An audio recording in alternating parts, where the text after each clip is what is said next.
Boa noite a todos, são 8 horas e 41 minutos no horário do Brasil e eu estou aqui em Portugal, 23 horas, 41 minutos e 7 graus de temperatura. Eu estou trazendo aqui alguns amigos jornalistas para trazer de volta uma discussão sobre o segundo turno das eleições no Brasil e também reviver um pouquinho uma coisa que foi feita entre 2012 e 2014, que foi o Hangout Controversas, que eu, Tarcísio, na época o Paulo Roberto Misfeld, a gente começou fazendo uma cobertura de eleições, de debates na TV, isso usando o Hangout do Google. Isso, na época, a internet era muito pior do que a gente tem hoje, a coisa muito mais precária, e agora, depois de 8 anos, né, da primeira vez que a gente fez esse trabalho, nós estamos aqui de volta, fazendo uma lembrança do blog Controversas e fazendo uma discussão sobre as eleições, sobre o segundo turno no Brasil, sobre quem ganhou, quem não ganhou, quem foi bem, quem foi mal. E aí eu chamei, além do Tarcísio, que já participava do blog ano passado, também o Arnaldo Zimmermann, jornalista, radialista, e ex-vereador, ex-candidato a prefeito, e a voz da campanha do Natel nas eleições. Arnaldo, bem-vindo, seja bem-vindo à nossa live aqui. Obrigado, Giovanni, Tarcísio, cumprimentar, prazer poder estar por aqui. A gente gosta disso, a gente gosta de jornalismo, de comunicação, gosta de discutir política e debater também, ainda mais num segundo turno diferente desse ano, diferente pela pandemia, diferente pelo momento político, no geral, né? Vamos conversar. E Tarcísio, bem-vindo novamente. Tarcísio, tu saiu de vez da política, nunca mais voltou, só acompanha agora de longe, é isso? Boa noite, Giovanni. Boa noite, professor Arnaldo. Um prazer imenso voltar a participar de debates como esse. Então, o ano que vem vão fazer 7 anos que eu estou fora do dia a dia da política, mas a política não sai de mim. Eu fico sempre incomodando, sempre conversando, sempre discutindo, porque é um assunto que eu gosto bastante e até por toda a passagem, toda a minha vivência que eu tive dentro da área de comunicação, que sempre foi muito ligada à área política. Então, é difícil eu conseguir me afastar 100%. Uhum.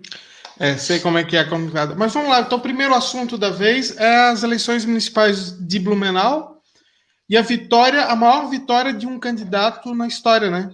72% dos votos, Mário Hildebrand reeleito e o ex-prefeito João Paulo Kleinobing fazendo menos votos do que o Jean Kuma em 2012 contra o Napoleão. Ficou com uns 27% e pouco mais ou menos.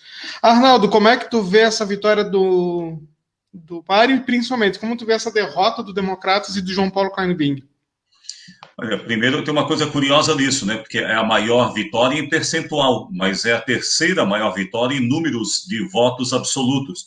Porque o Napoleão, em 2012, fez 70% dos votos e deu 129 mil votos. O Mário fez 108 mil nessa. O próprio João Paulo, que ganhou no primeiro turno lá em 2008 do Décio, fez 112 mil já no primeiro turno. Quer dizer, poderia eventualmente ter até aumentado um pouco no segundo turno, caso houvesse. Então, o Mário ele faz a terceira maior votação em números absolutos, só que o maior percentual, 72%. Por que isso? Porque o número de abstenções foi muito grande.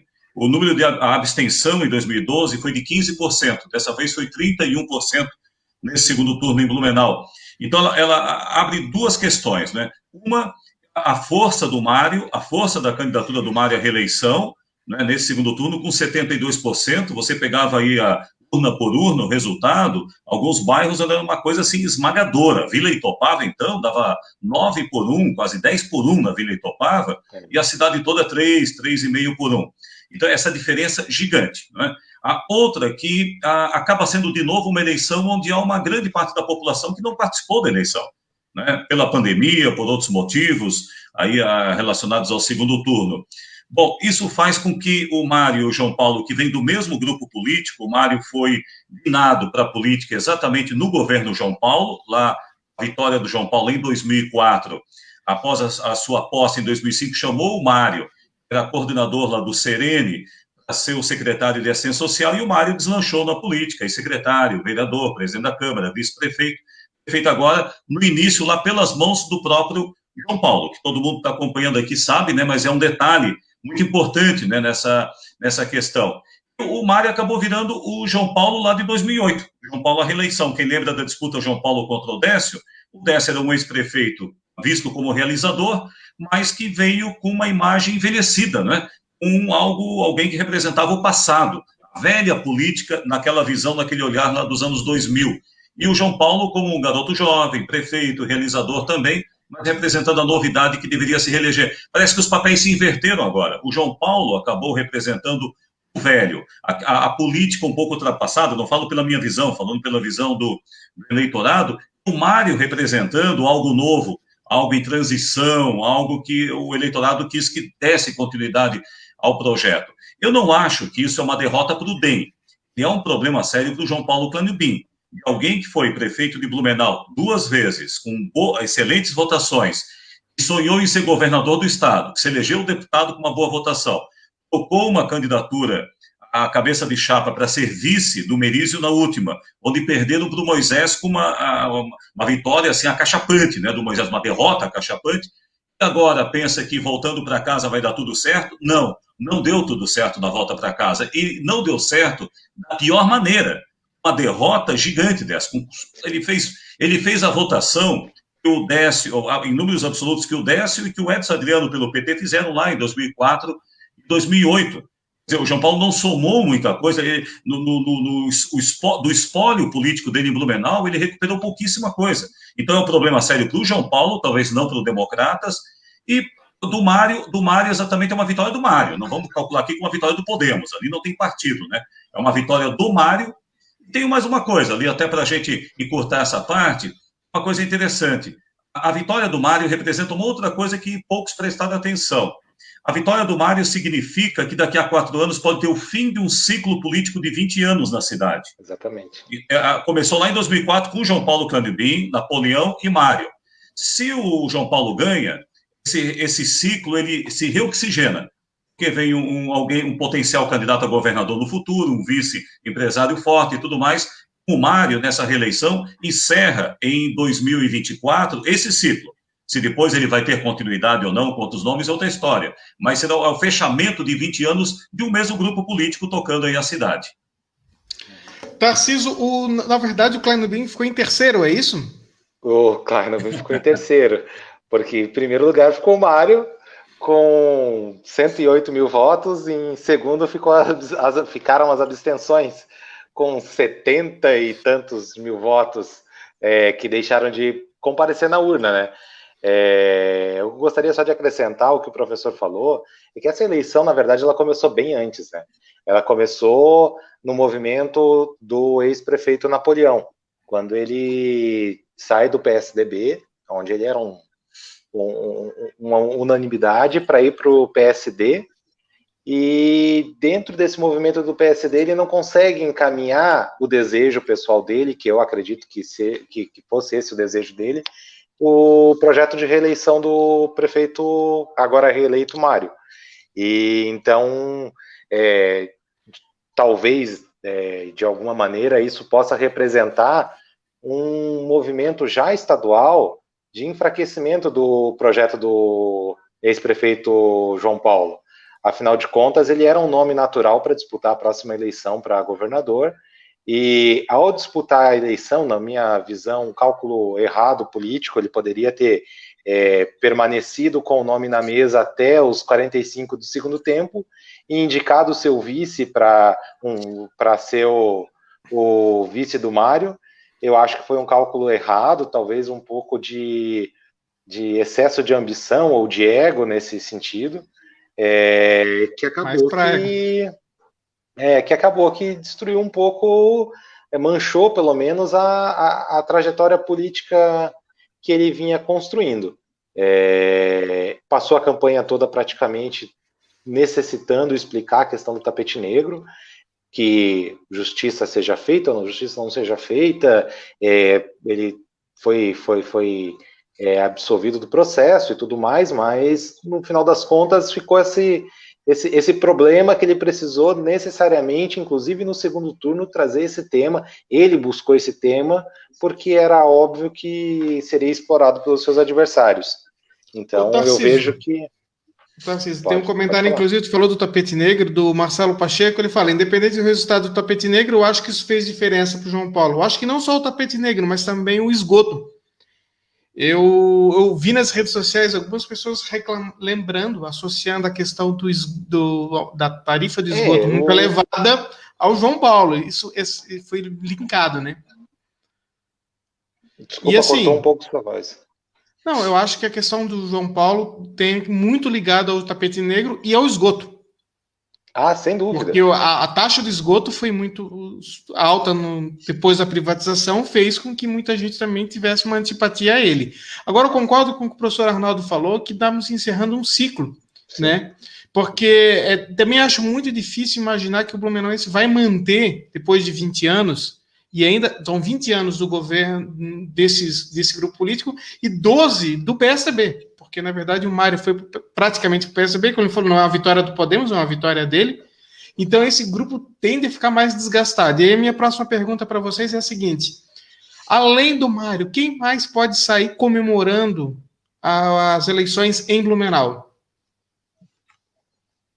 Eu vou deixar o Tarcísio responder antes, porque eu quero refletir um pouquinho mais, assim. Olha, assim, ó, eu tenho uma leitura que parecida com a do professor, eu acho que realmente encerra um ciclo, mas eu acredito que esse ciclo, ao ele encerrar, ele já abre uma janela para o próximo pleito eleitoral, que são os cargos de deputados, governador e senador. O ex-prefeito Napoleão teria uma grande possibilidade de retornar, de repente, em alguma situação diferente. Eu sei que ele pretende disputar algo majoritário na próxima eleição, mas eu acho que tanto os partidos que hoje vão compor a base do governo Mário, como aqueles que foram derrotados, eles necessariamente precisam apresentar nomes novos, até para poder construir um processo de representação em Câmara de Vereadores e até um próximo nome para prefeito.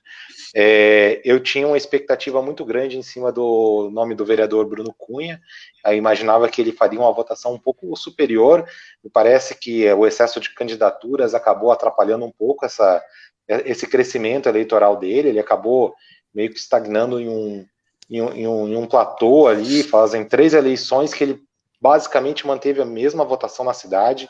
Então, isso é um ponto que eu imagino que ele deve estar considerando, mas ele é um dos nomes que aparece como alternativa para 2020, 2024, para 2022 também, e eu imagino que é um cenário que a política ganha. Eu até comentei antes no nosso backstage aí que eu acredito que a política ganhou muito.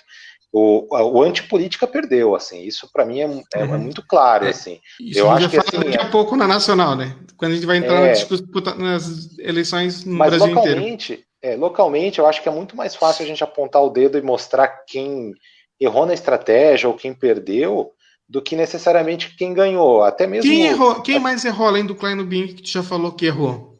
Na minha opinião, o Klein Bin errou por participar de uma eleição que poderia muito bem ter evitado e saído fortalecido, porque ele seria, eu ajudei a eleger o Mário e assim eu carreguei uma derrota nas costas. E eu acredito que um outro grande derrotado foi o deputado Alba, que ali ele realmente demonstrou o seu tamanho, assim. O Ivanatz, eu acho que ele jogou para empatar, então ele não ganhou nem perdeu. Eu acho que o PT também não ganhou nem perdeu. A Ana Paula tem fez uma votação interessante para quem imagino que o objetivo principal é manter o nome forte para poder disputar novamente uma eleição de deputado. Então eu acho que dentro desse jogo foi válido. Não vejo como uma derrota política ali. Mas eu acho que a derrota dela na outra candidatura a prefeita foi realmente uma derrota política. Agora essa eu acho que realmente foi um empate, mas eu vejo que o João Paulo principalmente e o Alba tiveram uma derrota bastante dolorida. Arnaldo. Se a gente pensasse em grandes projetos, o maior derrotado realmente é o João Paulo mesmo. Pensar assim, aqueles que almejam grandes projeções, grandes projetos políticos. Quando a gente fala grande projeto político, é você disputar Senado, governo do Estado, até mesmo na composição de vice-governador, mas tentar algo maior do que a disputa da Prefeitura de Blumenau. E acredito que os projetos menores, chamando de menores aqui, essas da disputa para a Assembleia Legislativa e tudo mais, aqueles que fizeram pouca votação, eles vão conseguir desconectar um pouco essa votação que fizeram em 2020 com a votação de 2022. O processo é diferente, o processo de eleição nacional é diferente da eleição local. Uma tese que eu defendo muito, inclusive tenho poucos apoiadores, defensores dessa minha tese, que a urna eletrônica é o seguinte, é perigoso falar em urna eletrônica agora, enquanto tem negacionistas de tudo que falam mal da urna eletrônica, que tem conspiração de tudo. O que eu falo da urna eletrônica desde 98, quando ela foi implantada na votação em Blumenau, porque 98 foi nas maiores cidades e a partir de 2000 em todas, a urna eletrônica ela tem um processo diferente do voto na eleição nacional. Na local ela influencia pouco, porque são só 2 votos. Você vota vereador, prefeito. Vereador, um conhecido, prefeito, preferência, fácil lembrar o número, levar a colinha junto é tranquilo. A eleição proporcional, aquela é deputado estadual, federal, tudo, você vota em 6 nomes. Você não vota em 6 nomes, você vota em 6 números. Você vota em 1 ou 2 nomes e você vota numa tripa gigante de números que você não sabe nem quem está votando. E eu não estou falando isso no chutômetro. Eu acompanhei algumas pesquisas boca de urna mesmo, onde era feito, onde acompanhava os pesquisadores, o cara sai da urna ali, acabou de sair e não sabe quem votou. Ele não sabe quem votou ali, porque ele votou em número, ele copiou um número ali que alguém deu a colinha para ele. Então, o processo, só para entender essa questão, o processo de votação é diferente. O cara pode fazer 5 mil votos para prefeito e fazer 15 para deputado. Ou o inverso, né? Que é uma outra eleição, outro processo. Aí, se o 17 puxar, o cara vai ganhar um monte de voto aqui, ou vai perder se o 13 puxar. É aquele que puxa o voto em nível nacional, acaba influenciando muito.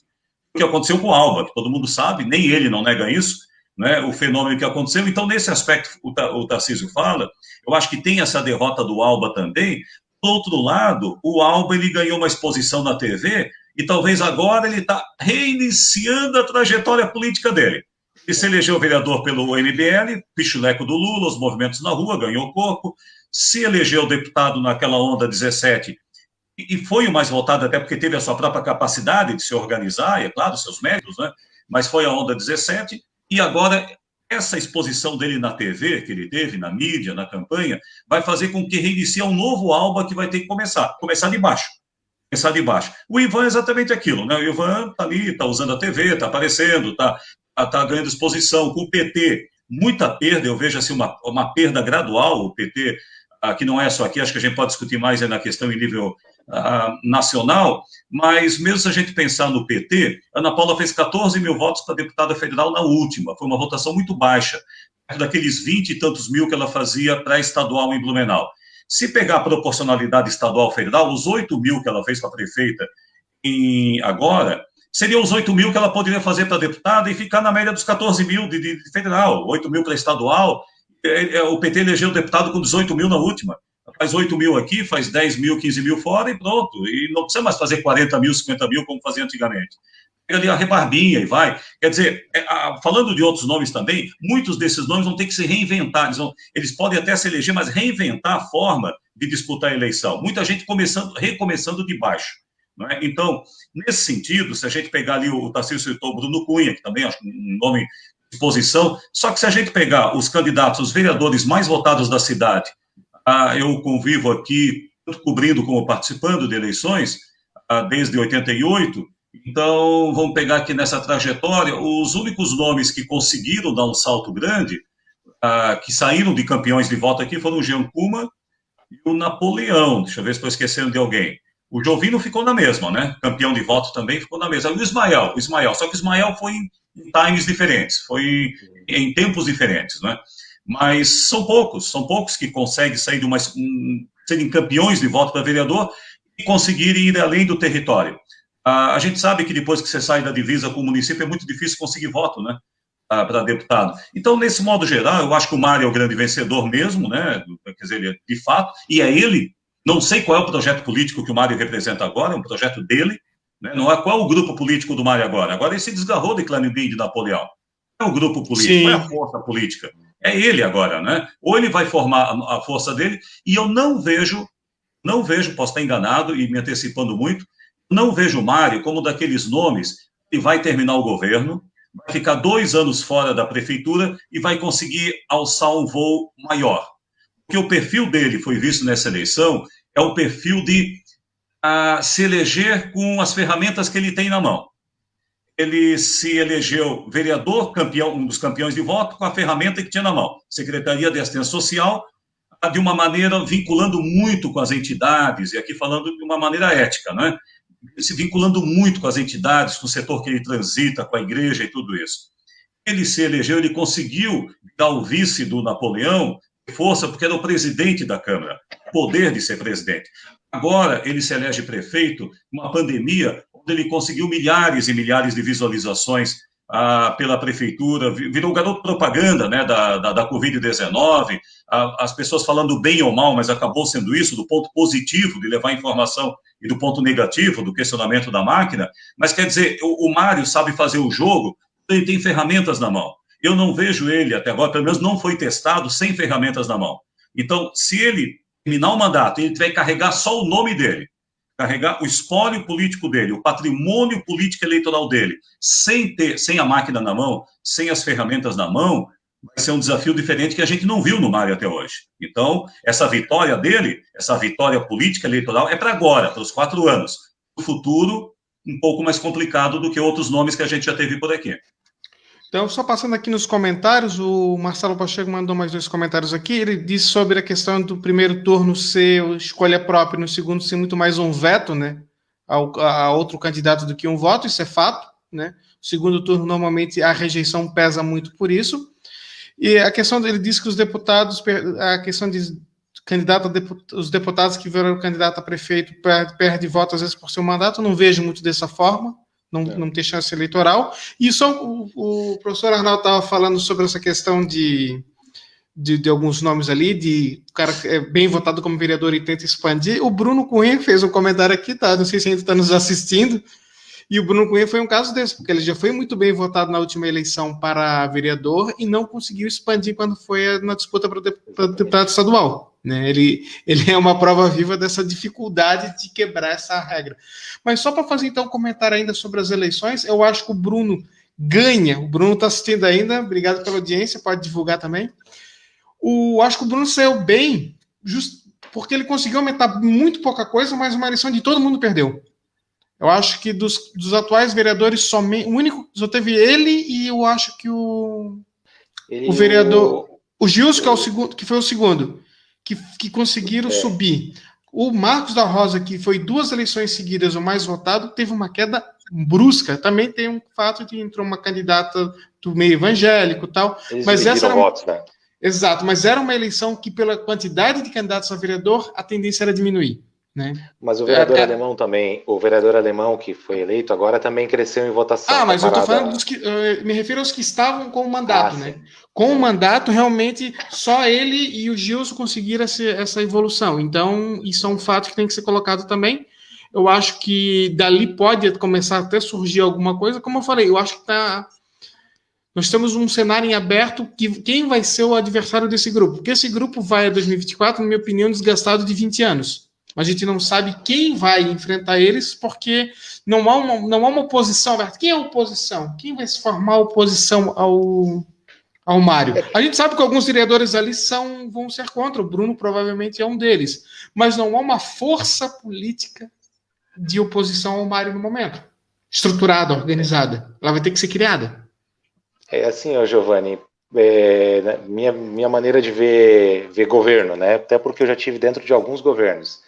Inclusive, só um comentário para quem está assistindo, o Tarcísio, mesmo com controvérsias era um blog de esquerda, ele tinha uma coluna no site para a cota do PMDB, né? Exatamente. Mas então, assim, qual é a minha forma de ver o governo? O governo, você só consegue ter uma avaliação clara de cada governo quando ele termina. Porque o início ou essa véspera de início de um governo, o meio dele e até quase a parte final, você não consegue entender muito bem se ele está sendo positivo ou negativo em certos aspectos. Você só consegue entender realmente quando o governante acaba ou trocando mandato, ou deixando cargo, ou passando para o seu sucessor. Eu acho que a gente, nessa eleição, a gente teve uma série de nomes novos aí, né? Mas eu acho que nesse período de construção desse novo governo do Mário, nomes devem surgir de dentro do governo para fazer essa condução. E ali a gente tem uma série de lideranças importantes que hoje compõem o governo, que eu creio que devem permanecer. Tem o secretário Winington, que vem fazendo um trabalho bastante elogiável nessa questão da Covid dentro da secretaria. Eu acho que é um nome interessante que possivelmente pode aparecer. Tem a vice do Mário também, que já passou por diversos governos dentro e fora de Blumenau, que eu imagino que também pode surgir como um nome para representar esse grupo. E eu acho que o pessoal de cabelo branco que realmente acaba deixando um pouquinho de lado a participação nas eleições. Eu acho que eu acabei esquecendo de comentar uma coisa ainda, quando a gente falava em derrotados, a gente vê que o grupo relacionado aos clubes de cacetiro, que tradicionalmente sempre tem participação na Câmara de Vereadores, dessa vez perdeu espaço. Teve outros grupos que também acabaram perdendo um pouco de espaço na Câmara de Vereadores, então isso também é interessante para a gente imaginar o que pode acontecer a partir do ano que vem, e provavelmente a partir de amanhã ou depois já devem começar as discussões a respeito da formação da próxima mesa diretora da Câmara.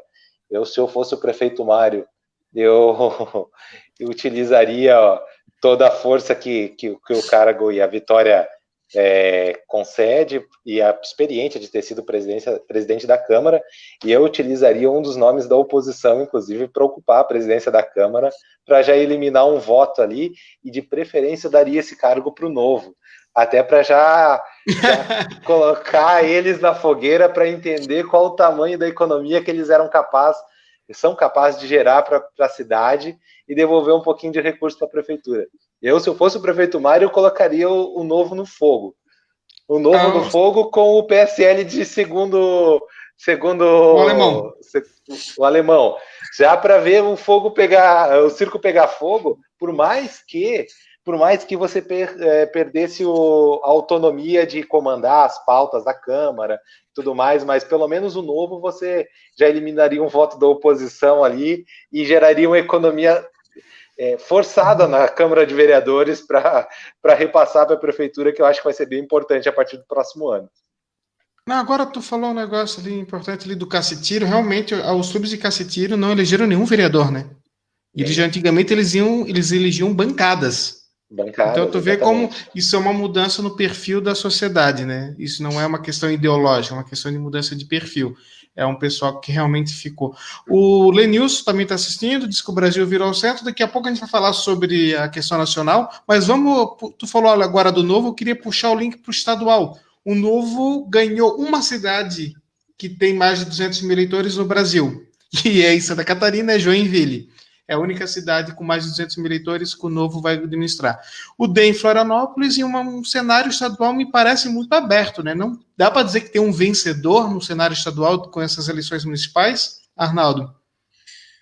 Olha, o Novo ganhou Joinville e aquela história. Alguns chegam a dizer que o Novo é o PSOL da direita, né? Eu acho que não cabe essa comparação, mas, claro, para quem não conhece nenhum dos dois partidos... São dois partidos ideológicos, isso talvez em comum. Ideológicos, e alguns chegam a dizer que um certo puritanismo, um pouquinho de inocência nas coisas.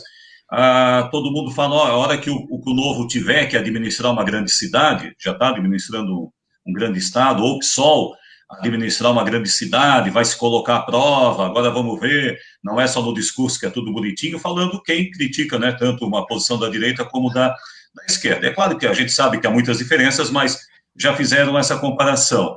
O Novo ganhando Joinville, ele vem um pouco disso que o Tarcísio falava, de colocar o Novo na presidência da Câmara, de fazer economia. Como é que o Novo vai agora se colocar à prova, e na maior cidade do estado, né, o que representa o maior PIB do estado também, Joinville?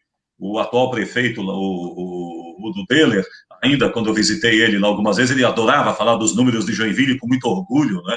Joinville, do que representa e tudo mais, e acho que realmente, eu como morador de Blumenau, acho que tanto Joinville como Blumenau, mais algumas cidades, elas são um pouco esquecidas mesmo, se a gente comparar com Florianópolis, pegando a nossa geografia.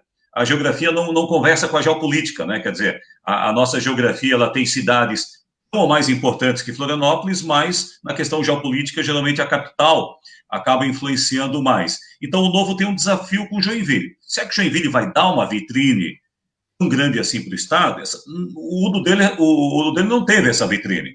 Outros não tiveram. Quem teve vitrine de Joinville foi o Luiz Henrique. O Luiz Henrique é um perfil totalmente diferente de político. O Luiz Henrique estava muito acima de Joinville, já desde a primeira vez que foi prefeito de Joinville, lá nos anos 70. Então, é um ponto fora da curva ali. E a gente vê que Joinville não projeta tantos políticos assim, de expressão, a não ser o Luiz Henrique, né, que marcou bastante. Agora, qual é essa projeção que vai dar para o Partido Novo?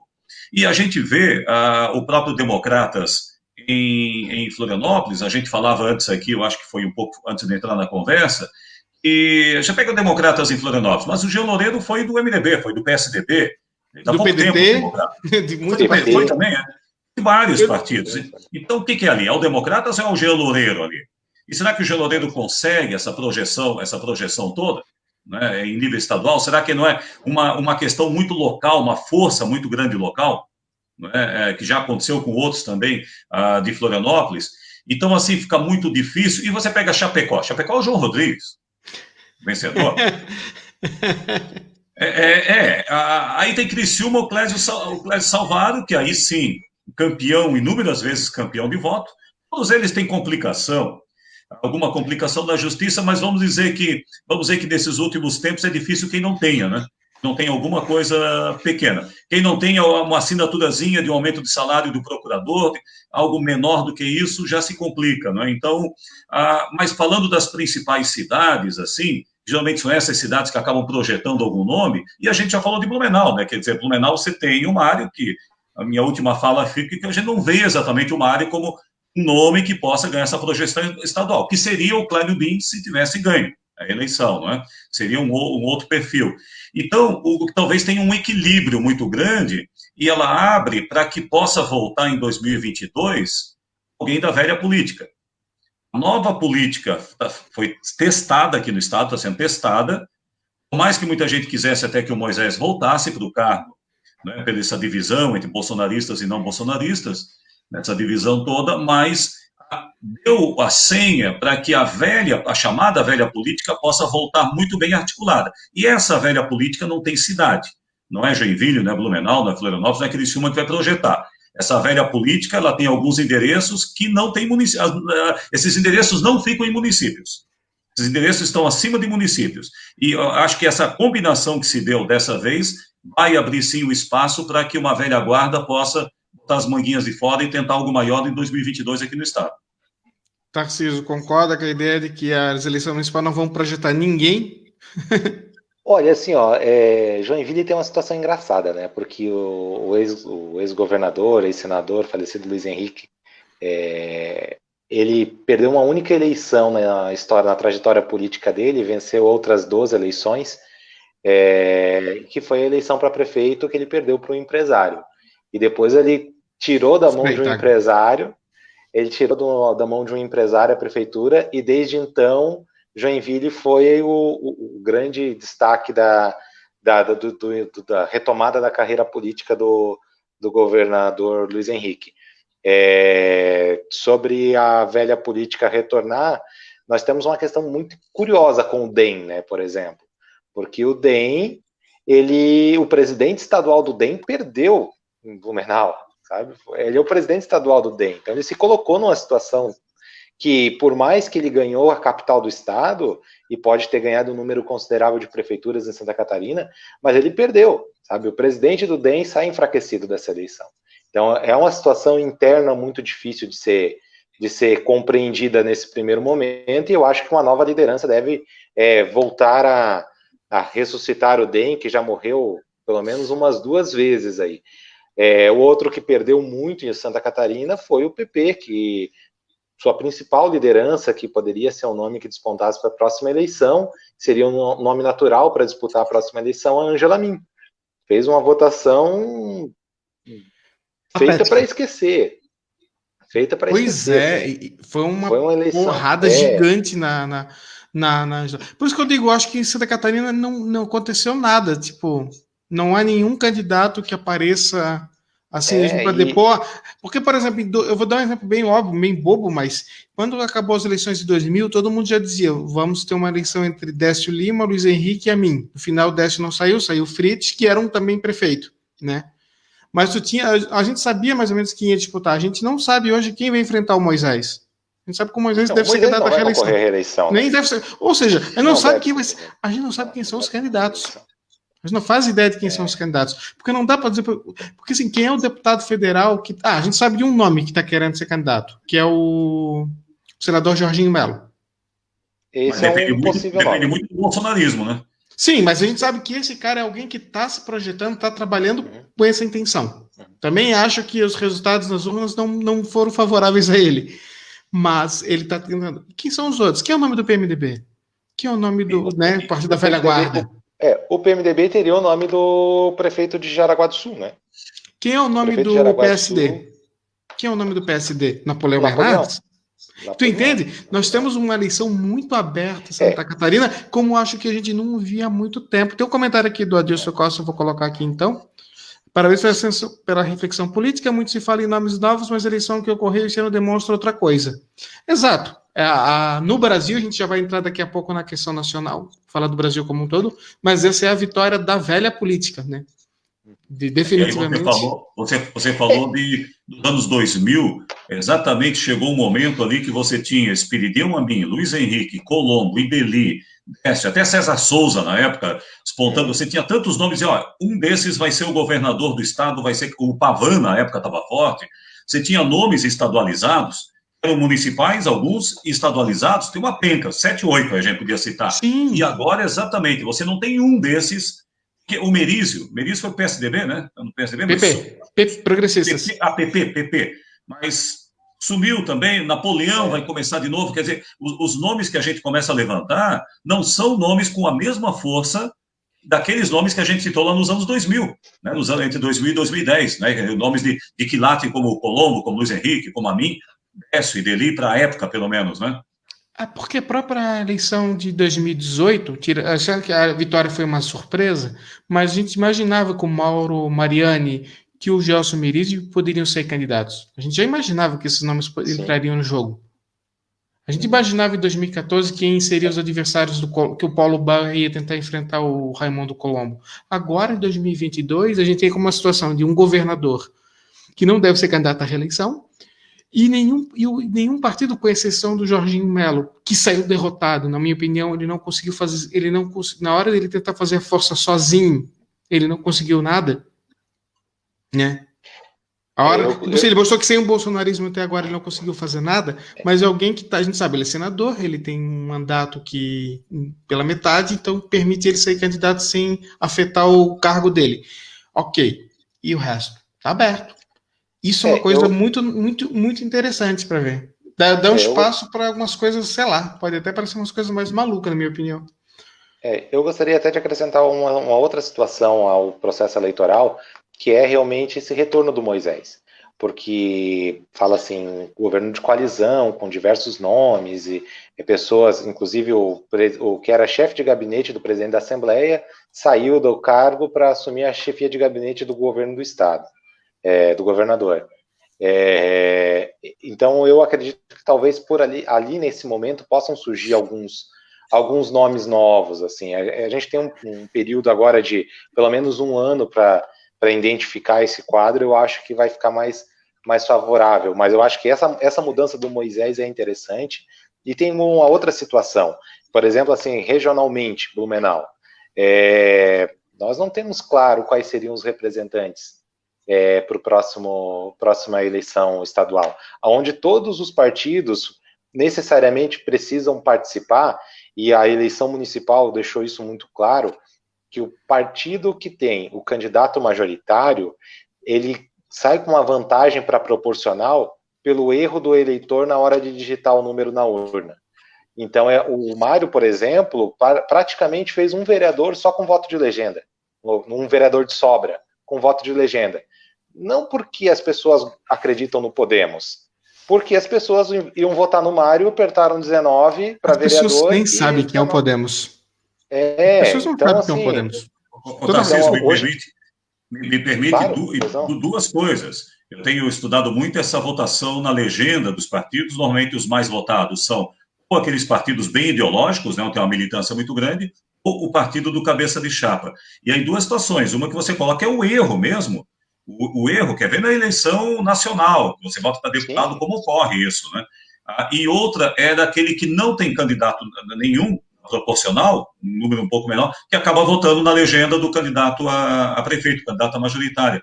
E sai, você tem razão, e sai com uma vantagem grande na proporcional. Isso é uma coisa que chama muita atenção. Então, assim, o Podemos... Porque assim, a gente falou muito no Brasil, a gente vai falar daqui a pouco, né? Os partidos tradicionais ganharam tudo, mas em Santa Catarina a gente vê, por exemplo, Blumenau, Florianópolis e Joinville. Joinville ganhou um cara que ninguém sabe quem é, mas ganhou pela ideologia do partido. E nos casos de Blumenau e Florianópolis, ganhou o prefeito e não o partido. Porque são dois políticos que têm, tanto o Jean Loureiro quanto o Mário, não têm partidários. Eles ajustam conforme o jogo está jogando. E os dois ganharam, foram vitórias, como o Arnaldo falou, são vitórias individuais, não são vitórias de forças políticas, partidos. E eu vou dizer assim, o Mário deu uma sorte tremenda, porque se o desgaste do João Paulo chegasse um pouquinho antes, se aquela fala do Ronaldo, aquela fala infeliz do Ronaldo nos grupos de WhatsApp, tivesse aparecido uns dias antes do primeiro turno, provavelmente o resultado da eleição não seria esse. Porque o Novo, ao avançar para o segundo turno, o fato não é a qualidade do Mário ou a qualidade do candidato do Novo.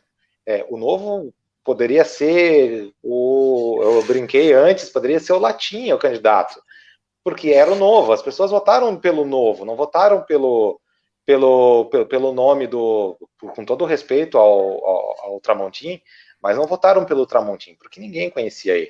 Ele era uma pessoa desconhecida no meio político para o eleitor. Isso lá talvez... Eu ia dizer que isso talvez fosse uma semelhança entre o pessoal e o Novo, mas na verdade não, porque o pessoal, a gente já vai entrar na Nacional, ele se destacou por criar lideranças, né? Não é um voto, são votos ideológicos, mas a grande vitória do pessoal foi líderes na votação para vereador. Termina. Só para concluir meu pensamento, eu acredito, e pelo que eu tenho visto ao longo do tempo, a extrema-direita, os extremos, as direita e esquerda, ao extremo, elas se parecem nos extremos. Elas são muito parecidas nos extremos. E todo governante, todo político, quando assume o mandato, necessariamente ele precisa migrar para o centro, porque senão ele não consegue governar. Sabe? Esse é um caminho natural. Você vê isso de governo Lula, que no primeiro mandato foi o governo mais ortodoxo na política monetária, ortodoxo em diversas coisas, e conseguiu construir um primeiro governo, talvez o melhor de muito tempo que a gente teve, e se perdeu no segundo e ali em diante, ao governo Bolsonaro, que no primeiro início de governo tentou criar um caminho ao centro, mas aí o desejo político e a falta de raciocínio mesmo do presidente conduziu o governo para um outro caminho bem mais ao extremo.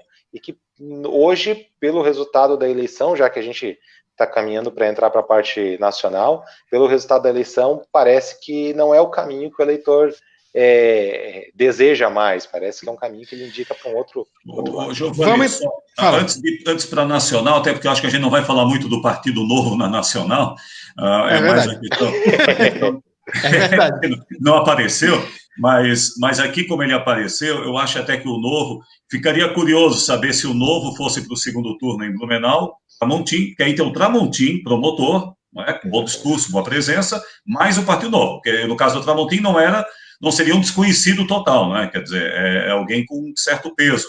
Como é que seria essa disputa do Mário com o Tramontim? Muitos previam isso. O Mário poderia ter ganho também? Acredito que sim, mas era muito mais fácil a gente... Era muito mais fácil imaginar um 54-46, 55-45, pesquisas, essas pesquisas que a gente viu, não teria esse 70-30, seria uma coisa mais apertada, não é?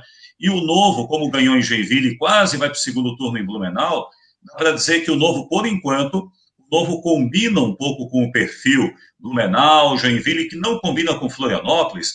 O PSDB, antes do PSDB ter sido maculado nacionalmente com Alckmin, Serra, Aécio, esse PSDB que virou cara de velha política, o PSDB tinha um jeitinho que combinava muito com o eleitor, até explicando por quê. Que não combina tanto com Florianópolis, por exemplo. Você pega, Florianópolis tem uma característica diferente de Joinville e Blumenau. Florianópolis é uma cidade que tem serviço público muito forte, muito servidor público, tem universidade pública grande, muitos estudantes. Então, a movimentação política numa capital, numa cidade onde tem serviço público, universidade pública, gente na rua, protesto, o movimento é maior, a população se acostuma ao longo do tempo com isso. Cidades mais empresariais, industriais, como a nossa, dá a impressão que a população não gosta tanto de sentir que ela está no extremo, ela não gosta dos extremos. Na cabeça do eleitor do Novo, o Novo não é um partido de direita. Na cabeça do eleitor do Novo, o Novo é um partido de centro. Eu diria que o Novo, ele acaba ganhando voto de muita gente que não gosta de política, vamos dizer, os eleitores outsiders, né? Quer dizer, eleitores que não gostam muito, gostam de uma vida calma, tranquila e tal. Claro, com um lado um pouquinho mais, eleitor um pouquinho mais privilegiado, dá para ver o mapa das urnas, né? O Novo fez pouco voto na periferia, muito no centro e nos bairros médios, muito na classe média, mas esse eleitor, ele gosta do Partido Novo, porque ele acha que o Novo representa o quê? Parte de despesa pública, então alguém que não vai me incomodar, que vai fazer o trabalho dele e eu vou estar bem representado por isso. Ele pega uma fatia de votos boa com esse eleitor que pensa assim, cidades como Blumenau e Joinville, nessa fase, até ele ser testado eventualmente, né, até ele ser governo, né, e provar realmente a que veio. Mas acho que nesse sentido o Novo realmente, o Novo quase teve a chance de ter duas grandes cidades aqui no estado, e aí sim poderia mudar esse mapa para 2022, mas não foi o que aconteceu. Vamos então para o cenário nacional, que nós tivemos, até eu botei um texto no meu blog, nós tivemos o DEM como grande vencedor nacional, os partidos da velha direita, do centrão, progressistas, republicanos, e algumas siglas que tem uns nomes legais, que agora é uma sigla, né? Agora, republicanos, progressistas, Avante, democratas, Avante, a Cidadania. Moda agora é botar um nome todo e não mais uma sigla. Saindo bem, uma derrota do PT como principal derrotado da esquerda, a centro-esquerda mais ou menos estagnada e o pessoal que era muito pequeno passa a ser continua pequeno, mas vem numa progressão interessante. Essa é a minha primeira análise que eu faço do cenário nacional. Eu já imaginava que o Boulos não ganharia em São Paulo, inclusive eu ganhei uma aposta aqui em Covilhã sobre isso. Preferi que o Boulos ganhasse, eu falo abertamente, mas eu já imaginava que não chegaria. Não deu tempo, né, para chegar. Tem um detalhe que o segundo turno, além de Covid, é o menor segundo turno da história, né, 2 semanas. E eu queria saber por vocês, se vocês concordam com essa ideia, ou nós temos uma vitória da velha direita e uma derrota do PT e do Bolsonaro? É isso mesmo? Olha, primeiro, eu não acredito ainda no PSOL, falar do PSOL, né? Eu não vejo o PSOL assim com uma grande vitória, o fato do PSOL ter ganho Belém. O PSOL ganhou Belém de um ex-prefeito do PT, né? Sim. Foi prefeito. Eu estive lá, ele lançou lá o Congresso da Cidade, eu estive lá para conhecer o Congresso da Cidade, era uma ideia bacana quando ele era prefeito pelo PT ainda, e então tem muito essa questão local, esse olhar local. As pessoas muitas vezes votam no fulano, no Beltrano, porque fez um bom governo, ou porque faz, ou porque já fez, porque gostam, e parece que o Edmilson ele ganharia a eleição se ele tivesse até no MDB, se ele tivesse em outro partido. O Edmilson ex-prefeito existe muito ali, e conseguiu reunir essa força toda da esquerda lá também, né? Eu não acho que o Edmilson seja a grande vitória do pessoal, e sim as eleições deles para vereador, eles liderarem várias capitais para vereador, ou seja, é uma nova geração de políticos que está vindo pelo pessoal. Eu acho que a vitória deles é uma vitória de longo prazo, não de curto prazo. Exatamente. Se a gente pegar as capitais aí, entre os mais votados estão vereadoras e vereadores do PSOL, acho que sim, aí é uma vitória que, por enquanto, ainda combina muito com essa pegada do PSOL, que é o legislativo, a luta, né, a questão identitária e tudo mais. O PSOL está no estágio. Está no estágio e avançando nesses estágios. Então, acho que nesse estágio atual do Legislativo, muito bem, em São Paulo realmente concordo, a gente sabia da dificuldade, e aí Belém é aquilo que a gente falou, Belém é uma outra história, né, uma questão muito do Edmilson. Você falou bem, Giovanni, a centro-esquerda, PDT, PSB, eles conseguiram mais ou menos manter essas dobradinhas PSB-PDT, tentando uma alternativa, é uma tentativa para 2022, ainda juntar rede, PV, é uma alternativa dentro do campo progressista, fora do PT. Então, você vê que onde ganhou o PDT, o PSB era vice, estava junto, onde ganhou o PSB, o PDT estava junto, nessas capitais, das maiores cidades. São 4 capitais do Nordeste, a gente estava fazendo a conta antes, né? 4 capitais, Recife, Maceió, Aracaju e Fortaleza. Isso. E tem Recife e Fortaleza, que são 2 capitais de peso até, né? E aí conseguiu manter dentro de uma onda da direita, quer dizer, uma onda conservadora de 2018, manteve, que o PT não ganhou nenhuma capital. O PT que já teve Porto Alegre, que teve Belém, que teve São Paulo algumas vezes, que teve Belo Horizonte, várias dessas cidades, o PT sai complicado nessa questão de não ter uma exposição forte de uma grande capital, né? Ganhou algumas cidades aí de porte médio, né? Que é onde teve segundo turno.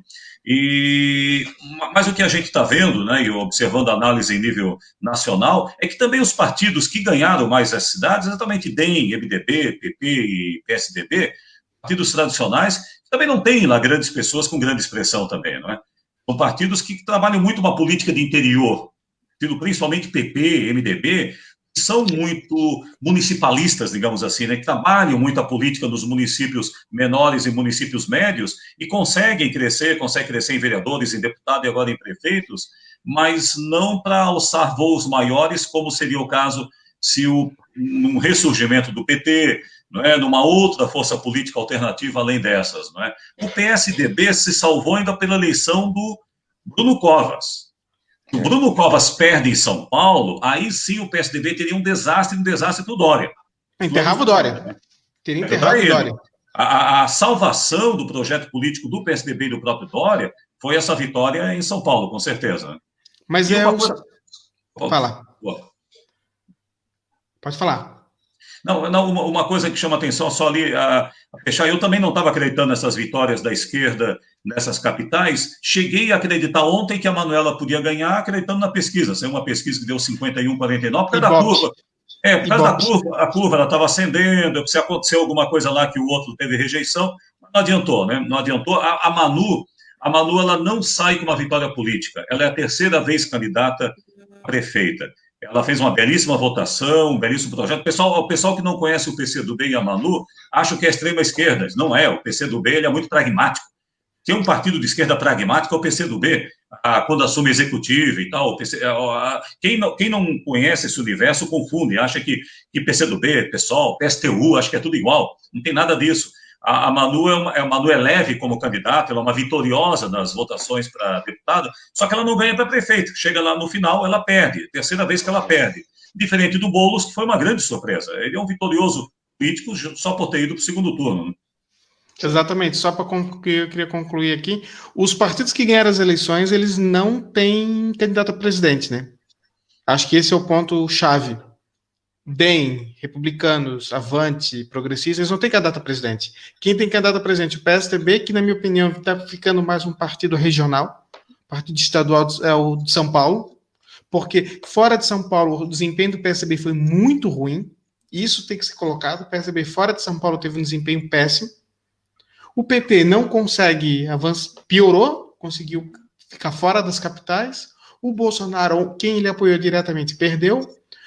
O lavajatismo que o Sérgio Moro representa não elegeu ninguém. A direita limpinha, eu não sei, com cara de centro. Eles tinham alguém identificados? Eles tinham o lavajatismo. Braide, o mais próximo de tudo, talvez o Braide no Maranhão, mas é um político já tradicional. Mas, eles não apareceu no jogo. Quem dos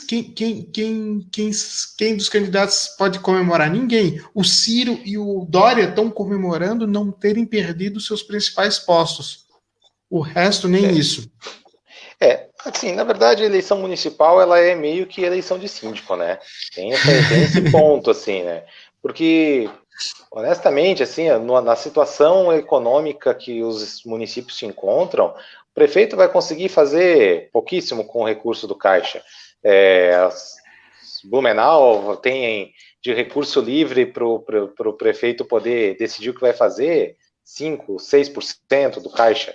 O restante é tudo comprometido, ou com folha, ou com ação já determinada, recurso discriminado, etc. Então, o que sobra para a prefeitura fazer, para o prefeito mexer ou alterar, é pouquíssimo. Então, é basicamente uma eleição de síndico. Porém,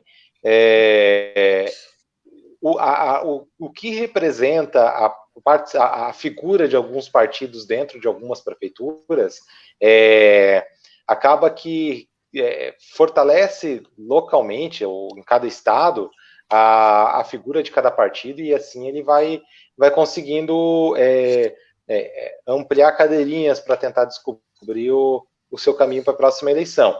Sobre o presidente Bolsonaro, acho que não lembro, em todas as pesquisas que eu fiz, de ter encontrado um único presidente da República que chegou em um período eleitoral há pelo menos 1 ano sem ter um partido político, sabe? O Bolsonaro não tem, então não tem um partido político hoje, então você não sabe dizer exatamente o que passa na cabeça desse doido, sabe? Você não sabe dizer exatamente quem é a base dele. Diferente de o Fernando Henrique tinha os seus deputados lá do PSDB, o Lula tinha os deputados. Isso aqui é a base dele. Mas esse daí não vota na Câmara, esse não vota no Senado, sabe? E o eleitor mostrou nessas eleições que cansou um pouquinho disso aí, né? Não tem mais aquela onda maluca de votar em doidão, que nem foi em 2016. Porque a onda doidona não foi só o Bolsonaro, foi mais uma galera foi junto. E essa onda passou. Então acho que o Bolsonaro vai ter que agora começar a aprender a fazer política. Na marra. Duas coisas que aconteceram em São Paulo que eu acho que é interessante, assim, que a gente precisa trazer para a discussão. Primeiro, que o mais vitorioso individualmente de toda essa eleição no Brasil foi o Boulos, fato. O marqueteiro mais vitorioso da eleição era o marqueteiro do maior derrotado em Blumenau. Então, isso Chico Malfitani, vamos dizer o nome dele. Chico Malfitani. É um troço que, tipo, não tem, para mim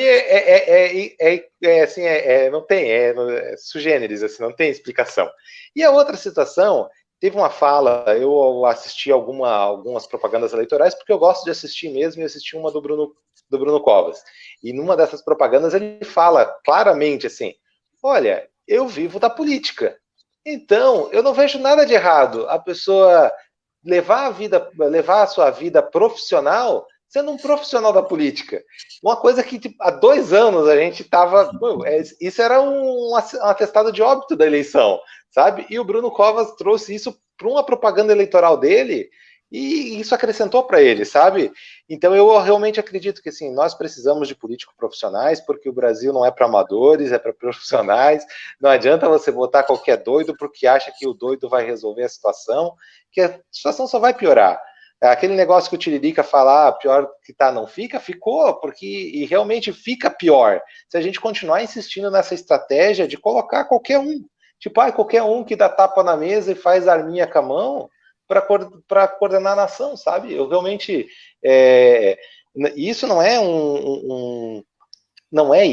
uma forma de dizer que da antipatia à forma de gestão do governo Bolsonaro, mas eu acho que essa situação política que ele se colocou, que realmente é uma situação que ele se colocou, porque querendo ou não, o Congresso hoje tinha um certo receio que na eleição municipal ele tivesse um peso e que ele tivesse uma votação, os candidatos apoiados por ele tivessem uma votação e que isso tirasse voto deles da próxima eleição.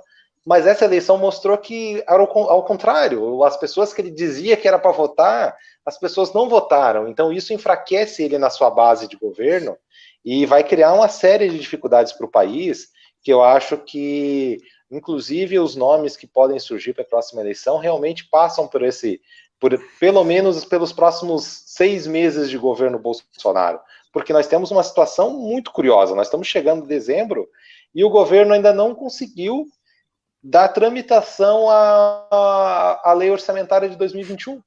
Então, assim, é impossível que a gente tenha a aprovação, a não ser que venha uma aberração, mas é impossível que a gente tenha uma aprovação do orçamento 2021 no Congresso se a gente não tiver, não lembro, professor, o nome, que quando é sessão extra que a Câmara não tem que convocar sessões extras para poder aprovar o orçamento extraordinária, para aprovar o orçamento de 2021, que assim, convenhamos, toda a economia feita pela reforma trabalhista, reforma tributária não, previdenciária, que era de quase 1 trilhão, a gente gastou desses 9, 10 meses de pandemia. Saiu o relatório agora, quase 900 bilhões de reais o Brasil gastou nesse período de pandemia. Então, assim, e a gente não está discutindo o processo, o orçamento do ano que vem ainda. Então, tipo, essas situações todas e esses resultados, esses gestos que as urnas apresentaram, eu acho que vão trazer uma série de dificuldades para o governo Bolsonaro, e com isso vão surgir novos nomes para disputar em 2022. Vamos lá, então, os comentários aqui, então, uma série de comentários que foram feitos. O Adilson Costa, ele falou que ele acredita, vou botar aqui, né? O Centrão será vitorioso e quem eles lançaram como candidato em 2022 a presidente tem muita chance de levar. Eu acho que depende do que a gente entende como centrão. Acho que provavelmente o próximo presidente vai ser mais ao centro, mas não necessariamente do centrão. Tem o comentário do Cunimundi, depois a campanha suja contra a Marília Reis, foi uma pena ela ter perdido em Recife. Na verdade, a eleição de Recife acho que é a mais bizarra de todas, porque nós estamos falando de dois primos de partidos que sempre foram aliados. Ela era do PSB. Ela veio do PSB também. Sim, ela é a Reis, né? E o PT e o PSB são aliados, inclusive, atualmente no governo estadual. E mesmo assim, eles fizeram a campanha mais sanguinolenta, mais sangrenta de todos. Ou seja, é uma bizarrice. Eu tenho um amigo meu que é de Recife, que eu tentei conversar com ele, nem ele sabe explicar direito isso. Ele falou, essas maluquices que dá em Recife. E tem aqui o comentário também do Viegas. A eleição de 2020 torna vitorioso o golpe de 2016 e consolida a possibilidade da direita tradicional liberal se consolidar nos próximos anos. Eu acho que ela volta, provavelmente, nós temos um cenário hoje que aponta para, em 22, uma vitória da centro-direita, justamente porque o Bolsonaro mostrou completamente incapacidade de continuar e porque a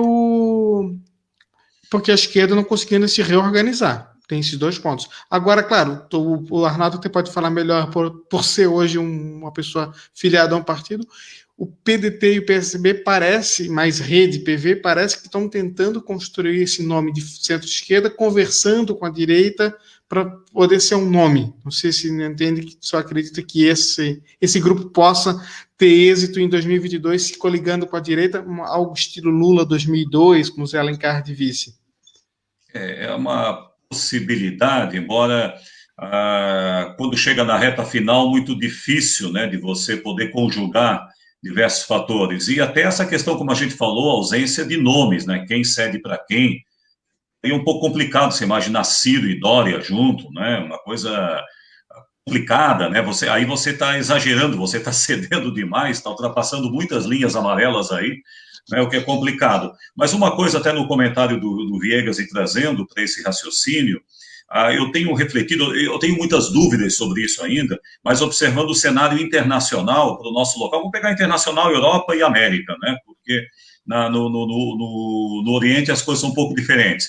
Mas parece que a discussão esquerda-direita clássica, eu sei que o nosso pessoal da esquerda odeia quando fala isso, né, mas quando a esquerda-direita clássica, e o eleitor, pelo menos, ou pelo menos a força eleitoral, tem cada vez observado menos esse movimento, e esses, vamos chamar, alguns malucos aí que têm assumido ganho eleições, ou fazendo boas votações em vários países, têm assustado um pouco a população, e tem mostrado que, um pouco disso que o Tarcísio falou, tem mostrado a ausência de técnica também, porque são governos que não têm, quer dizer, eles ganharam o voto do empresário, ganharam o voto de intelectuais, não é? de formadores de opinião, ganharam apoio e mostram total incapacidade técnica, não só aqui, como em outros países também, esses que se assanham, que se aventuram nesse caminho, e parece que o mundo partiria uma disputa meio da normalidade versus a loucura, né? o mundo real versus o universo paralelo. E aí pode dar uma brecha para isso da direita clássica ou a centro-direita, no caso do Brasil, retomar exatamente por acabar essa lua de mel, esse vislumbre todo com esse mundo terraplanista, aí, com esse mundo aí de uma realidade alternativa, né, que não cabe. As pessoas estão vendo a loucura que elas estão fazendo, votando nesses caras aos poucos, e isso pode mudar. Agora, como é que você constrói? A gente vê na questão dos Estados Unidos, né? Joe Biden, quer dizer, o brasileiro progressista torcendo para um candidato de direita, né, que é o Joe Biden. Que tem uma de direita, de uma política ultra-imperialista, que chega a ser mais imperialista que a do próprio Trump, né? Exatamente, mas por quê? Virou uma cruzada contra esses grupos extremistas do obscurantismo e de tudo isso, que é claro, lá na frente a gente vai ter que relembrar que existem outros perigos também, a gente lembrar falando como eleitor, né, como cidadão, mas então nessa questão que eu acho que a eleição 2022 ela pode se passar mais pelo centro, ou exatamente, você tem uma candidatura forte de centro-esquerda e uma candidatura forte de centro-direita, né, para fazer frente a tudo isso. Eu não acredito que vai ter só uma polarização Bolsonaro versus um outro, um Joe Biden da vida. Não vai acontecer aqui no Brasil exatamente isso. A gente vai ter 3 ou 4. Se elas vão polarizar, se elas vão todas ter condições de chegada, não se sabe. Mas no momento da convenção, que, aliás, a convenção partidária já é um momento para eliminar esses loucos todos, né? Porque nos Estados Unidos não dá porque só tem 2 partidos. Mas aqui a convenção, o processo de construção das candidaturas dentro do partido, já é um momento para eliminar esses aventureiros todos. Como disse o Tarcísio, o pessoal vai ver que precisa de um pouco do político tradicional, porque ele acaba fazendo uma gestão melhor. Se a gente lembrar, gente, você pega o governo Temer. O que era politicamente o período do governo Temer? Né? As denúncias e tudo aquilo, e quanta podridão que você podia enxergar no governo Temer. Mas você pega a economia ali daquela época, Henrique Meirelles no Ministério da Fazenda, o dólar a 2 e pouco, você pega uma geração de emprego, pega os dados do CAGED, eu já trabalhei com os dados do CAGED, você pega os dados, e você pega aquilo ali, você olha a comparação com agora, um governo visto como corrupto, da velha política, do que tinha lá, a velha política lá, MDBista dos anos 80 ainda, não é? Mas você vê os dados, quer dizer, político profissional, técnicos que sabem como tocar, que sabem como organizar a casa, não importa se é de direita ou de esquerda. Então, talvez essa parcela liberal, empresários e tudo mais, eles vão começar a enxergar um pouco isso. E eles podem, de novo, se voltar um pouco mais ao centro. Não cai para a centro-esquerda, mas acho que em torno do centro ali pode se alinhar alguma coisa maior do que a gente consegue enxergar hoje. Só um comentário, Arnaldo, tu falou do cenário fora do Brasil, e agora eu falo como pessoa que mora há 4 anos fora do Brasil. Tirando Portugal e Espanha, que ainda vive um pouco mais ainda desse centro-direita versus centro-esquerda de uma forma mais clássica, Espanha também, Portugal, o resto da Europa já está passando por uma transformação, né? Nós temos um candidato, um liberal, que é na França, que foi eleito por uma chapa de centro-centro-centro, né? Ou um estilo Kassab, nem de direita nem de esquerda, muito pelo contrário, que é o Macron. Nós temos uma mulher que em tese é conservadora, mas com uma agenda super progressista na Alemanha. E nós temos agora o crescimento dos partidos verdes.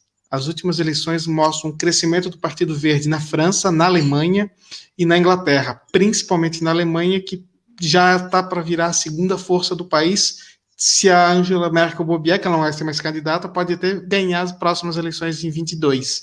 Ou seja, ela está dentro do espectro para centro-esquerda, mas é uma centro-esquerda totalmente diferente. Ou seja, a gente está vendo pelo centro uma renovação no discurso. Nós temos, inclusive, o caso da Inglaterra emblemático, que nós temos o Boris Johnson, que foi pintado como um Trump, um Bolsonaro, e se tu for ver a prática, não tem nada disso, né?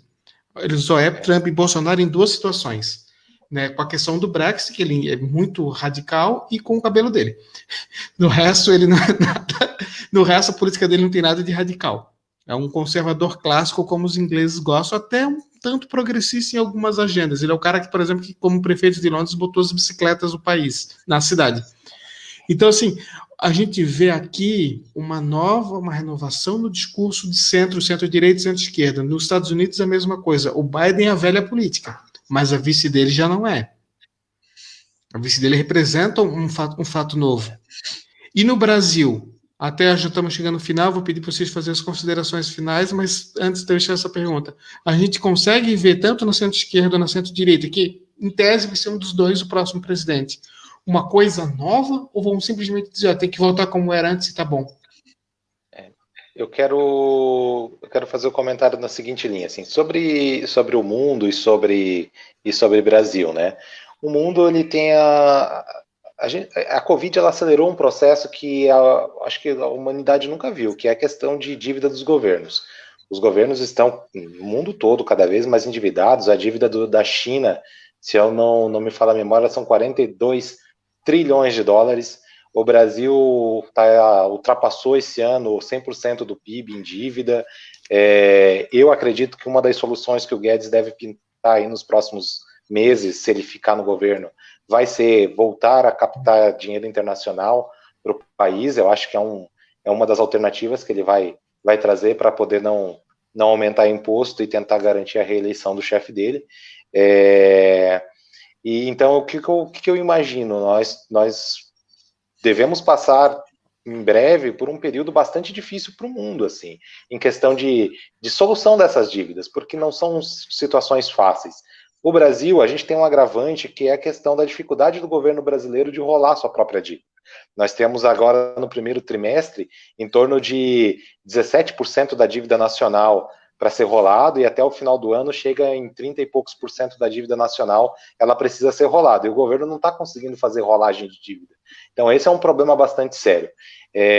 Nós temos ainda relacionado a pautas da direita, que é a eleição da presidência da Câmara.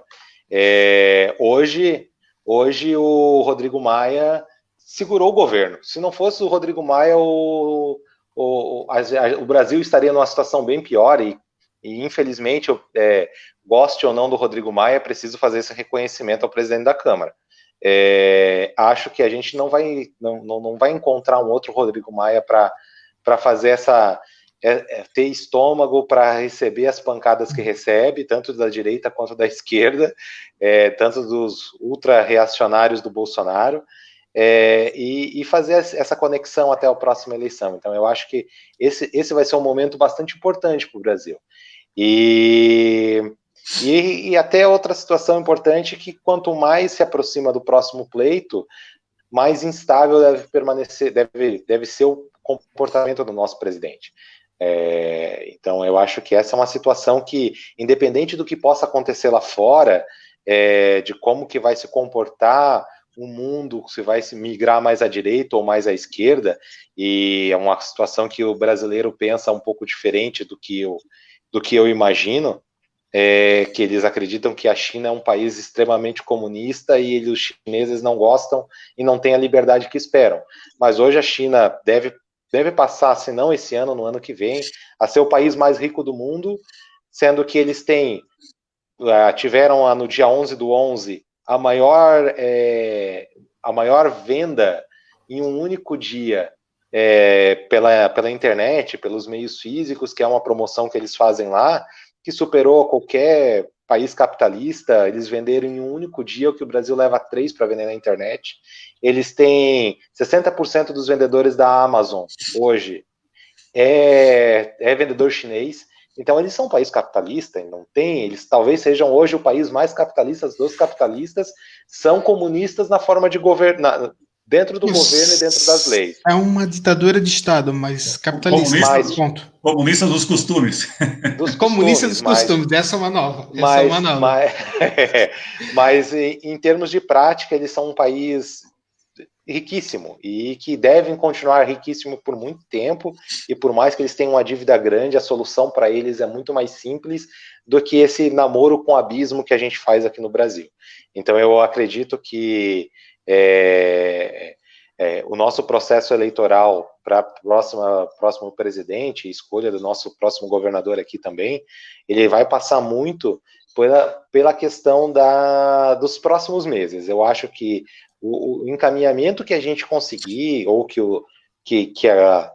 os nossos representantes conseguirem encontrar para as soluções que vêm agora pela frente, eu acho que ela vai dizer muito sobre se nós vamos partir para algo mais radical ainda, com mais um fora da curva ou desconhecido entrando na presidência da República, se nós vamos continuar nesse caminho doido que a gente está hoje, ou se vai surgir um nome sensato, seja da direita ou seja da esquerda, para poder comandar. Vide o que aconteceu na Argentina, o trauma com a situação bizarra que foi o governo argentino do Macri, é o Macri, né, que era o ex-presidente argentino, ressuscitou o kirchnerismo lá. A Cristina Kirchner voltou como vice para a Casa Rosada. Então, eu acredito que a gente pode viver uma situação dessa dependendo do extremo que a gente caminhar. Um caos nas contas públicas, por exemplo, um dólar batendo... Eu não digo nem o dólar batendo a 6,5, 7 reais, mas a volatilidade do dólar continuando muito alto, ele mata qualquer possibilidade de você importar mercadoria. Ou, por exemplo, a situação que ninguém mais comenta, que é a questão da inflação, que só o IGPM desse último mês de novembro são 23%. Então, todos os contratos de aluguéis, a pessoa que mora de aluguel hoje ou que tem um comércio, automaticamente o contrato dele vai ser reajustado em 23%. De R$1.000 vai passar para R$1.223. Então, essa é uma situação que ninguém conta. E eu acho que a solução que a gente for dar para isso é dali que vai sair o nome para a próxima presidência da República. Arnaldo. Legal, já nos encaminhamentos, né, Giovanni, já as considerações também. Eu acho que com tudo isso, eu fico pensando, quando a gente discute o Brasil, né, no cenário internacional, o bonde que nós perdemos aí com o BRICS, né, isso me corta. Nossa. Isso arranca um pedaço de mim e pensar, cara, a China, tudo bem que a China tinha uma distância muito grande em relação ao Brasil na questão econômica, e é um modelo diferente também, não tem como competir com a China hoje. Os Estados Unidos estão com dificuldade de competir com a China, imagine. A Rússia tem uma liderança muito forte, política, bélica, né? A Rússia é o segundo maior arsenal do mundo, e muito próximo do que é dos Estados Unidos. Vê que o terceiro local muito distante é a China. A Rússia tem praticamente o arsenal que tinha a antiga União Soviética. Né? Então, assim, claro que isso representa o quê? Né? Isso representa poder também. Aí você tem a Índia com um crescimento grande, e o Brasil daqui a pouco vai ter que correr atrás da poeira da África do Sul, talvez. Isso foi uma perda muito grande que nós perdemos esse bonde. Então, para recuperar isso leva mais do que uma década, vai ser complicado. Tudo isso por ideologias, não é? Por crenças em coisas que não existem, que acredita em fantasma, não é? Em outras coisas. Mas eu fico pensando também em tudo isso, o que vai acontecer até 2022, o que os algoritmos vão se importar também até 2022. Porque não é só assistindo documentáriozinho na Netflix, né, para a gente saber disso, que os algoritmos acabam ajudando muito nessa polarização. E como nós vamos fugir da polarização, como vamos driblar os algoritmos, se os algoritmos, eles, da maneira como vieram até agora, eles puxam para essa polarização mesmo. Será que nós vamos conseguir achar uma solução mais conciliatória? Será que nós vamos conseguir que a centro-esquerda, centro-direita, os grupos mais próximos ao centro consigam se organizar? Ou se leva realmente à polarização, como a gente viu em 2018? Eu não acredito numa volta do PT. Eu não acredito no ressurgimento nem... O PT passou, exemplo de Blumenau, exemplo nacional, o PT passou a ter teto. Ele passou a ter teto. Então, mesmo com o Lula, né? Em 2018, pode ser, se o Lula fosse o candidato realmente, não tivesse sido preso, tudo bem, lá era uma outra história, mas o Lula hoje, em 2022, ou o PT, ou o candidato que ele alçar, o Haddad, a Dilma, todos que ele já carregou e já lançou, não acredito. Então, o PT tinha que fazer um favor ao Brasil e aos grupos progressistas do Brasil e parar de falar, uma coisa que eu comentei numa postagem do Viegas agora à noite, parar de falar e conversar mais. O PT tem que parar de falar, de fazer discurso, e sentar e conversar, puxar uma cadeira e ter longas conversas entre si e com os outros. Faria um favor muito grande ao Brasil, pelo amor de Deus, PT. Faça isso pelo Brasil. Isso é um pedido público do cidadão. Eu fiquei 20 anos no PT, né? Então eu saí do PT, porque o PT estava no auge, no auge da política eleitoral. Né? Não saí depois, quando começou a ficar ruim, não. Saí naquela época. E assim... tem que ter a humildade agora, em nível nacional, para tentar buscar uma solução, para fugir exatamente do radicalismo e não deixar que outros oportunistas se aproveitem dessa situação. Então, vai ter que surgir uma outra saída, alguém que concilie, alguém que dialogue, alguém que abrace esse país, e não tem como essa figura, esse partido, esse grupo, essa força vir dos extremos. E não que o PT seja extremo, né? Mas o PT resolveu, a partir do impeachment da Dilma, resolveu ir para o extremo. E dali no extremo, não dialogar mais. Quer dizer, colocar suas condições. Colocar suas condições, suas regras, o seu jogo, colocar o seu jogo na rua. A gente está vendo o resultado do jogo. Né? Cada vez menos voto, cada vez menos apoio. É hora de repensar tudo isso. Até para salvar o país e salvar a sociedade brasileira de algo pior, do fundo do poço, que é para onde nós estamos indo. Né? E aí vai ter que ceder muito, e aí eu sei que isso é muito difícil para muita gente aceitar. A minha fala final, na verdade, é essa, né? Quer dizer, estou fazendo as considerações com esse apelo para que os dogmáticos da política que ainda vivem no século XX, que não acordaram, não descobriram que nós estamos no século XXI, já faz 20 anos que nós estamos no século XXI, e eles ainda fazem política do mesmo jeito como nos anos 80, não aprenderam com esses últimos processos eleitorais, aprender um pouquinho, vou dar uma sugestão, aprender um pouquinho com o Papa Francisco, quem sabe? Né? A maneira como o Papa Francisco faz a sua política, não é, religiosa lá dentro da Igreja Católica, sabe, alguns aprenderem alguns macetes, né, alguma uma forma de articular, uma forma de trabalhar, uma das várias inspirações aí que a gente pode buscar, quem sabe, achar uma saída para tudo isso, né? Muito obrigado, Giovanni e Tarcísio, por poder participar aqui. Obrigado, Arnaldo. Fazendo aqui rapidinho, então, minhas considerações finais. Eu acho que, além dessa questão do diálogo, da conversa, ela tem que ocorrer desde já em todos os partidos, porque a gente viu que não tem nenhum partido que sai projetando um presente para 22, mas não apenas para a candidatura, até mesmo para a estrutura de partido. Nós temos uma eleição em 22 que vai ser com uma maior cláusula de barreira e sem coligações proporcionais. Eu acho que muitos partidos vão ter que deixar de existir, muitos partidos vão ter que se fundir para continuar sendo competitivo. Vai ter muito partido que vai deixar... Eu vou dar um nome aqui, talvez vai irritar alguma pessoa que possa assistir, mas o PCdoB é um deles. Eu não vejo o PCdoB com viabilidade eleitoral para manter os seus 8, 9 deputados em 2022 sem coligação proporcional. E na direita tem um festival de partidos que também não faz mais insistir de existir. Então, a conversa para 22 de todos os lados tem que ser pelo diálogo, e o diálogo, inclusive, talvez até para se formar partidos novos, formar conglomerados partidários maior. A lei eleitoral mudou.